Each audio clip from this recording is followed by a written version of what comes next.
करीब 8 लाख भारतीय नागरिक कतर में काम करते हैं। कतर के साथ भारत का समझौता है कि कतर में सजा पाए बंदियों को भारत भी लाया जा सकता है। तो पहला विकल्प तो भारत के पास यही खुला है कि हमारे पास अग्रीमेंट है। अगर कतर मान लीजिए एक सेकंड के लिए कहेगा जिन्हें बहुत गंभीर आरोप है, क्या कर सकते हैं, इनको नहीं छोड़ सकते भाई, तो भारत का एग्रीमेंट है कि तुम आप हाँ ठीक है काम कीजिए, सबूत और इनको हमको सौंप दीजिए, हम अपने यहां केस चला लेंगे, क्योंकि भारत ने एग्रीमेंट किया हुआ है। तो पहला विकल्प तो यही है। कतर के राष्ट्रीय अध्यक्ष के पास फांसी की सजा को माफ करने का भी अधिकार होता है। भारत के नागरिकों ने क्षमा प्रार्थना पहले ही डाल रखी है। कतर के हेड ऑफ स्टेट 18 दिसंबर को राष्ट्रीय दिवस या रमजान के दौरान फांसी की सजा माफ करते हैं।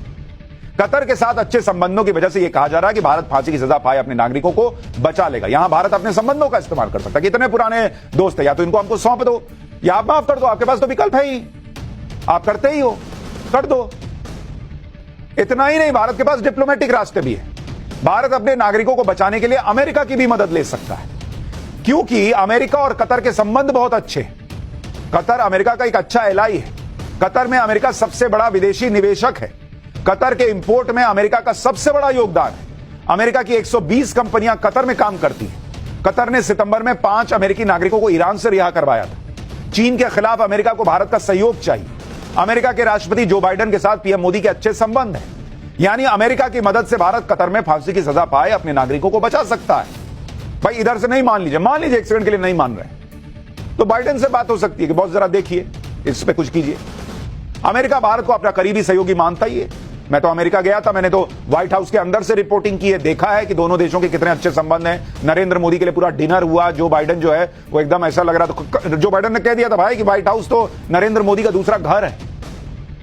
तो ऐसे में मोदी चाहेंगे तो लास्ट में जो बाइडेन को भी फोन कर सकते हैं। और माना जाना चाहिए कि अमेरिका ऐसे रिश्तों के बाद तो भारत की मदद करेगा। ग्लोबल डिप्लोमेसी में बहुत सारी चीजें अंदर ही अंदर चलती रहती हैं और सारी चीजें एक दूसरे से इंटरकनेक्टेड होती हैं, लेकिन दिखती नहीं।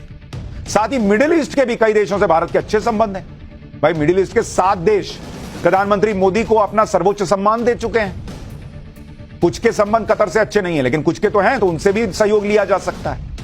यानी अभी बहुत कवच बचे हैं, बहुत दरवाजे खुले हुए हैं भारत के पास। ऐसा नहीं है कि आज फैसला आया और कल 8 को फांसी हो जाएगी।